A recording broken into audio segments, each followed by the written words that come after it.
वर्ण विचार होता क्या है। तो देखो बाबू लोग, सबसे पहले देखो यहाँ पे एक चीज देखने को मिलेगा, वर्ण। तो वर्ण जो है ना, वह छोटी से छोटी ध्वनि है जिसका खंड या टुकड़ा न किया जा सके। खंड या टुकड़ा न किया जा सके। हम अगर एग्जाम्पल देते हैं क, तो बोलो ये वर्ण है क्या, ये वर्ण है? तो आप सीधे कहोगे कि नहीं, वर्ण नहीं है। क्यों नहीं है? क्योंकि इसका हम खंड या टुकड़ा कर सकते हैं। कैसे? तो इसको क हलंत प्लस अ, इसको टुकड़ा कर दिए कि नहीं हम, तो बोलो ये वर्ण कहलाएगा? नहीं कहलाएगा। ये व्यंजन वर्ण कहलाएगा लेकिन वर्ण नहीं कहलाएगा। बाबू लोग ध्यान रखना, ये व्यंजन वर्ण कहलाएगा लेकिन वर्ण नहीं कहलाएगा, इतना बात ध्यान रखना। अब हम कहें कि आप इसको तोड़ सकते हैं क्या? नहीं टूटेगा। अलग वर्ण थोड़ा टूटेगा, ये तो समझातीय में आ गया। इसको तोड़ो तो टूटेगा? नहीं टूटेगा। ये कहोगे कि ई प्लस ई हो जाएगा, तो अरे बाबू लोग ये समझातीय वर्ण में आ गया। अगर हम कहें कि आप इसको तोड़ के दिखाओ, तोड़ दीजिएगा, लेकिन कहेंगे इसको तोड़ के दिखाओ, नहीं टूट सकता है। तो वर्ण का मतलब आप लोग सीधी सीधी समझ जाइए कि वर्ण जो होता है कि जिसकी खंड या टुकड़ा नहीं किया जा सके। वर्ण वह होता है जिसकी खंड या टुकड़ा नहीं किया जा सके। वो क्या है बाबू लोग? वर्ण है। वो क्या है? वर्ण है। वो क्या है? वर्ण है। इतना बात आप लोग ध्यान रखिएगा। ओके, चलो अब देखो यहाँ पे हम लोग देखेंगे पहले कि इसकी परिभाषा लिख देते हैं, वर्ण किसे कहते हैं। ओके, तो यहाँ पे लिखो, वह, चाहे ऐसे लिखो, ध्वनि की वह छोटी इकाई, चाहे भाषा की वह छोटी इकाई, भाषा की वह छोटी इकाई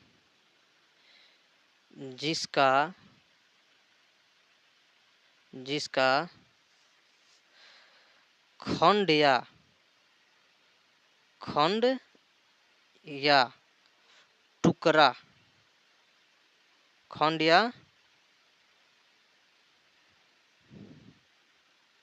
टुकड़ा न किया जा सके, खंड या टुकड़ा न किया जा सके। एग्जाम्पल अगर जैसे में देखा जाए तो यहाँ पे आपका क हलंत ना, क हलंत, वहीं पे देखा जाए ख हलंत, ट हलंत इत्यादि, आप जहां तक लिख दीजिए, ये सब क्या हो जाएगा? आपका वर्ण हो जाएगा। अब यहीं पे देखा जाए वर्णमाला, क्या? वर्णमाला। वर्णमाला क्या है ना? तो देखो बाबू लोग, वर्णमाला मतलब कि पूरा समूह अ आ से लेके ज्ञ तक, अ आ से लेके पूरा ज्ञ तक, ये सारे कची है वर्णमाला है। ये सारी कची है बाबू लोग वर्णमाला है ना। तो ये सब क्या है? वर्णमाला है। तो टोटल जो है ना हम लोग का वर्णमाला देखा जाए तो कितना है? टोटल अगर वर्णमाला देखा जाए तो कितना है? जोरो, टोटल 52 गो है ना। वर्णों की संख्या टोटल कितनी है? तो 52 गो है। कितनी है? 52 गो है ना। कहीं कहीं देखा जाता है 48 गो है, कहीं कहीं 52 गो, लेकिन अप्रोक्सीमेट हम लोग लेके चला जाएगा 52 ही है, क्योंकि जो उस वर्ण होता है वो ऐड हो जाता है। तो चलो, वर्णमाला क्या है? तो जैसे फूल के माला को समूह को हम लोग फूलमाला कहते हैं, फूल के माला को समूह को फूलमाला कहते हैं, उसी तरह वर्णों के जो समूह होता है उसको क्या कहते हैं? वर्णमाला कहते हैं। तो इसको नहीं लिख देंगे हम लोग? बिल्कुल लिख देंगे। तो वर्णों के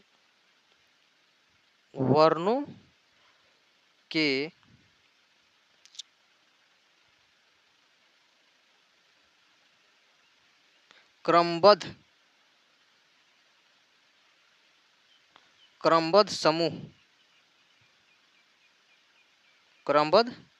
समूह को वर्णमाला कहते हैं। ओके, वर्णों के क्रमबद्ध समूह को क्या कहते हैं बाबू लोग? वर्णमाला कहते हैं। ओके, चलो, तो वर्णमाला में बहुत सारी चीजें है जो आपको यहाँ पे पढ़नी है। ठीक, तो देखो वर्णमाला लेके चलते हैं। वर्णमाला हम शुरू से अंत ले दिखा देंगे आपको। यहाँ पे लिखो वर्णमाला,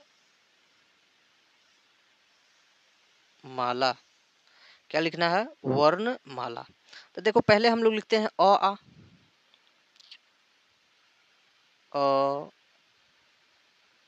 आ, छोटी ई, बड़ी ई, छोटा ऊ, बड़ी ऊ, री, है ना, ए, ऐ, ओ, औ, है ना,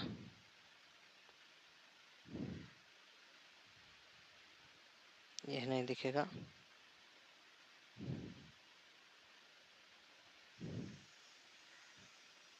औ, अंग,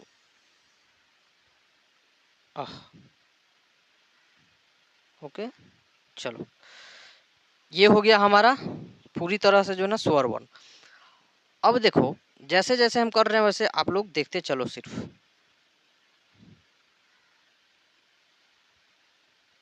ठीक है, चलिए, अब यहाँ पे क से लेकर टोटल जो ना क, ख, ग, घ, अंग, है ना, फिर चवर्ग हो जाएगा, चवर्ग हो जाएगा, फिर टवर्ग हो जाएगा आपका ना, टवर्ग हो जाएगा ना। चलो, यहाँ पे हो गया टोटल। अब इसके आगे भी चलते हैं, ये आप लोग स्क्रीनशॉट मार लीजिएगा, आगे हम लोग चलते हैं। चलिए, पवर्ग हो जाएगा। अब यहाँ से चलो,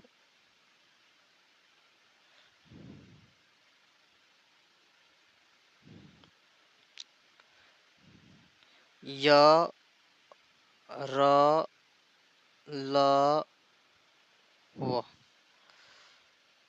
तालाबे स, मूर्धन्य स, दंती स, ह। ओके, चलिए आगे लिखिए, छ, त्र, ज्ञ, एक एक्स्ट्रा आ जाता है स्र, श्रामिक वाला स्र। ओके, चलो, और ही चीज बच रहा होगा? अब कुछ नहीं बच रहा है, लेकिन एक दो चीज, जैसे अंग र लिखते हैं, र, और ये ढ, र लिखते हैं और ढ लिखते हैं, इसको ऐड कर लो। ठीक, आगे हो गया। अब यहाँ पर लिख दो कुल वर्ण, कुल वर्ण। चलो, ये हो गया। यहाँ पे आ जाओ। अब यहाँ पे ध्यान दो बाबू लोग, यहाँ पे ये जो लिखे हैं हम लोग टोटल, ये वाला भाग, एक नंबर वाला भाग, तो बोलो इसकी संख्या कितनी है? तो इसकी संख्या 11 है। तो पूछेगा स्वर्ण वर्ण की संख्या कितना है बाबू लोग? तो कहिएगा स्वर्ण वर्ण की संख्या 11 है। फिर पूछेगा कि अच्छा जो ये अंग और अ होता है वो भी तो स्वर वर्ण में आता है, वो कहाँ चल जाता है? तो देखिए बाबू लोग, वो स्वर वर्ण में आता है लेकिन लिखाता नहीं, वो अयोगवाह में चल जाता है।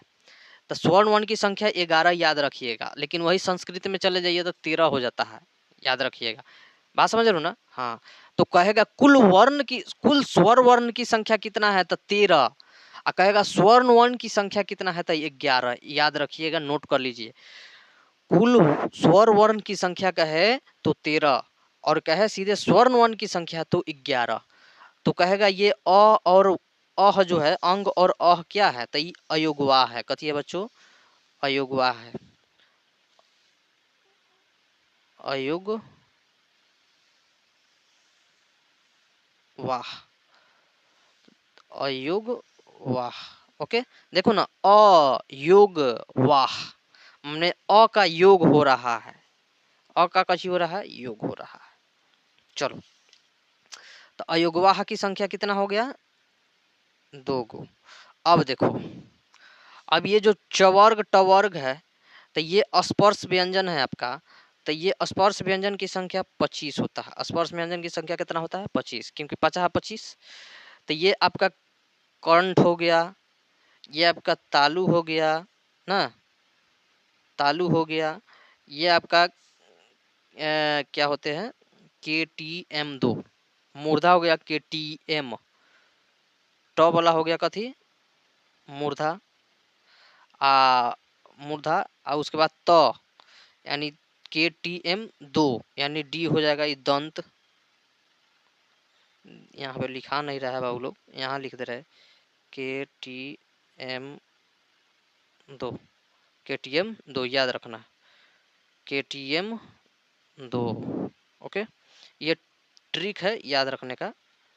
माने कवर्ग जो है, कवर्ग के जितना भी आ जाएगा वो कंठ से निकलेगा। क कहेगा क, ख ग घ अंग, ये जो है ना कहाँ से निकलेगा, तो कंठ से निकलेगा, यानी कवर्ग है। चवर्ग तालु से निकलेगा, टवर्ग मूर्धा से निकला, उसके बाद ये जो तवर्ग है, तवर्ग ये कहाँ से निकलेगा आपका, ये क्या बोलते हैं, दंत से निकलेगा, है ना। अब एक और चीज बच जाएगा आपका लास्ट में, ओष्ठ, यानी प फ ब वाला ओष्ठ। आओ ना, ओष्ठ केने गया, प से लेके यहाँ, यहाँ प फ ब वाला। ओके, ओ, यानी एक टोटल देखा जाए तो क्या हो जाएगा, KTM2। इसका एक ट्रिक है KTM2, है ना। के से कंठ, टी से तालु, एम से मूर्धा, डी से दंत, ओ से ओष्ठ। तो यानी कहेगा कवर्ग के पूरा संख्या कितना है, 5 गो, चवर्ग के 5 गो, टवर्ग के 5 गो, तवर्ग के 5 गो, पवर्ग के 5 गो, है ना। तो के से कंठ याद रखिएगा, कॉस जो है ना जितना भी निकलेगा वो कंठ से निकलेगा, है ना। तो जितना भी निकलेगा कथी से निकलेगा, KTM2, यानी तुमका दंत से निकल जाएगा, है ना। ओष्ठ यानी पफ जितना होगा ओष्ठ से निकलेगा, है ना, ये याद रखिएगा। उसके बाद यरलवा आ जाता है। तो यरलवा क्या है, तो इसको देखिए ध्यान से। तो देखिए बाबू लोग, यरलवा जो होता है ना, थोड़ा देखिए तो, थोड़ा आप ये चीज देखिए तो, ये अंदर से निकल रहा है, सबसे अंदर अंदर से। तो इसको हम लोग यरलवा को क्या कहेंगे, अंतस्थ, अंतस्थ, क्या कहेंगे, अंतस्थ, अंतस्थ व्यंजन, अंतस्थ व्यंजन। इस अंत्यष्ट व्यंजन में 4 गो अंतष्ट व्यंजन होता है, लेकिन इसमें ये जो 2 गो है ना, ये वाला और ये वाला, इसको बाबू लोग कहते हैं, ये र को कहते हैं लुंठित वर्ण। कौन वर्ण, लुंठित वर्ण। और ल को कहते हैं पार्श्व वर्ण, याद रखना। इसको कहते हैं, इसको कहते हैं लुंठित वर्ण। कौन वर्ण, लुंठित। इधर चल नहीं रहा है, लेकिन याद रखिएगा आप लोग, लुंठित नहीं चल रहा है बाबू लोग, सॉरी, इसके लिए माफी मांगते हैं। चलो,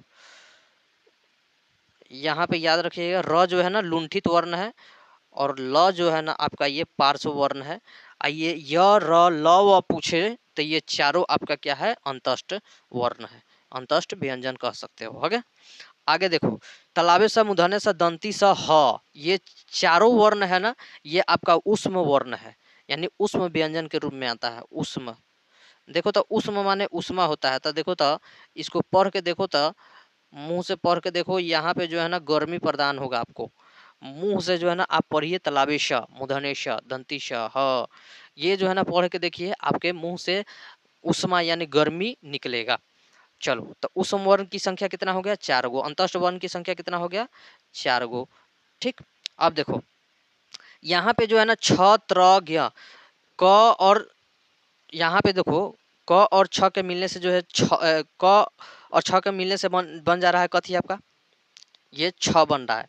त और र के मिलने से कथी बन रहा है, तर बन रहा है। तो ये दू गो वर्ण से मिल के बन रहा है कि नहीं। तो जब दू गो मिल के बन रहा है तो संयुक्त मतलब होता है मिलना जुड़ना।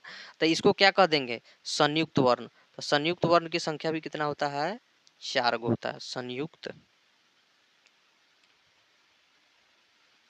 वर्ण, संयुक्त वर्ण हो गया। चलो अब देखो यहाँ पे जो 2 गो दिख रहा है आपको, 2 गो नोना है, ये सब ये दोनों जो है ना नोना, इसकी संख्या जो है ना 2 है। ये दोनों नोना का संख्या कितना है, 2 है। तो इसको हम लोग क्या कहते हैं, तो इसको कहते हैं गौण या उत्क्षिप्त वर्ण। गौण या उत्क्षिप्त वर्ण या फिर द्विगुण वर्ण भी कह सकते हैं। तो इसको लिखो द्विगुण, द्विगुण या गौण या उत्क्षिप्त, या यहाँ पर लिख दे रहा है उत्क्षिप्त वर्ण। अब देखो ये टोटल का जो है ना, टोटल वर्णों की संख्या आप अगर केयर करें तो टोटल जोड़िएगा तो 52 गो हो जाएगा। टोटल जोड़िएगा तो कितना हो जाएगा बाबू लोग, 52 गो हो जाएगा। टोटल 52 गो आपको देखने को मिल जाएगा। ओके, टोटल जोड़िएगा तो, है ना। चलिए यहाँ पर आपका वर्णमाला जो है ना समाप्त हुआ।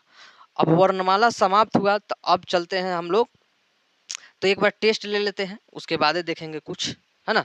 चलो टेस्ट लेते हैं, उससे पहले हम आपको पूछते हैं क्वेश्चन। बताइए स्वर्ण वर्ण की संख्या कितना है, ये बताएं। स्वर्ण वर्ण की संख्या आप लोगों से पूछे तो कितना कहोगे। तो स्वर्ण वर्ण की संख्या पूछे तो कहना 11 गो है। कितना है, 11 गो। लेकिन अगर कुल स्वर्ण वर्ण पूछे तो, कुल स्वर्ण वर्ण पूछे तो कहिएगा 13 गो है। कितना है, 13 गो है। ओके चलो अब पूछेगा अयोगवाह कितना है, अयोगवाह कितना है।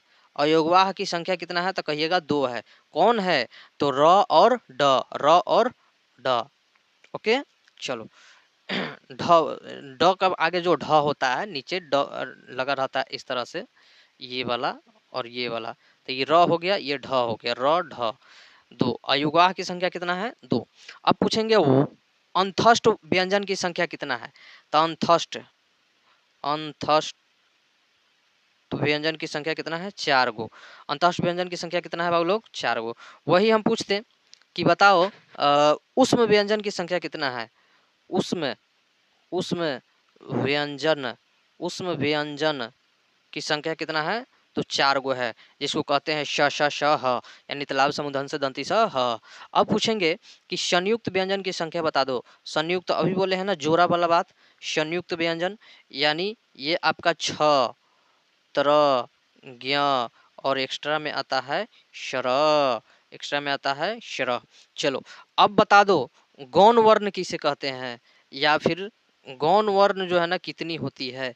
तो गौण व्यंजन वर्ण की संख्या कितनी है, गौण व्यंजन वर्ण की जो है संख्या कितनी है बाबू लोग, तो आप लोग कहिएगा 2 गो है। कौन कौन है, एक मिनट एक मिनट एक मिनट एक मिनट एक मिनट, अयुग्वाह जो है हम गलत बता दिए थे क्या, एक मिनट रुकिए तो।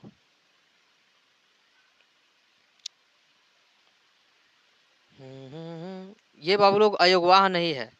ये 2 जो बोले हैं ना ये अयोगवाह नहीं है। अयोगवाह तो ये होता है अंग अह, ये जो आपका जो बनता है ये तो द्विगुण और गौण है ना। चलो तो गौण संख्या कितना है, 2, यानी कहेंगे द्विगुण, द्विगुण व्यंजन की संख्या कितना है, व्यंजन की संख्या कितना है, तो 2। कौन कौन सा है, तो आप लोग कहिएगा ये र और ये ढ।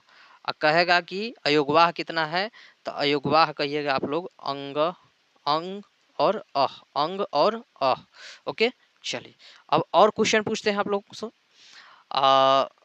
बोलो उत्क्षिप्त वर्ण की संख्या कितना है, बता दो। उत्क्षिप्त वर्ण की संख्या कितना है, तो बाबू लोग 2 ही तो है, आपको बताया ना। द्विगुण का ही नाम है गौण और उत्क्षिप्त यानी 2। तो अंग या बोलते हैं र और ये आपका ढ, यही तो उत्क्षिप्त है या गौण है या द्विगुण है ना। अब पूछ रहे हैं आप लोग से बहुत ही आसान सवाल, ये रहा 7 करोड़। चलो, कुल वर्णों की संख्या कितनी है? तो 52। कितनी है? 52। चलो आप लोग 7 करोड़ जीत गए। कमेंट करके मांगो सब पैसा। ओके। हाँ, चलो, तो यहाँ पे हो गया कंप्लीट आप लोग का पूरी तरह से।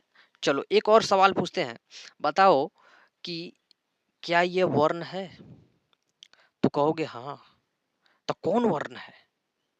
हम तो ये नहीं ना पूछे हैं क्या ये व्यंजन वर्ण है, हम ये नहीं ना पूछे हैं कि क्या स्वर वर्ण है, हम सीधे पूछे हैं वर्ण है। तो वर्ण तो है लेकिन गलत है। क्यों? क्योंकि वर्ण ऐसे होता है, वर्ण ऐसे होता है। ये तो आपका व्यंजन वर्ण में आ जाएगा, जो किसी का मदद ले रहा है, यानी क हलंत प्लस अ बराबर हो जाता है क। ये तो आपका व्यंजन वर्ण है ना। चलो, तो व्यंजन वर्ण की संख्या टोटल 25 को है, स्वर वर्ण की संख्या टोटल टोटल तो 13 को है, सीधे स्वर वर्ण की संख्या तो 11 को है। ओके। चलो, तो मिलते हैं नेक्स्ट वीडियो में, तब तक के लिए जय हिंद, धन्यवाद।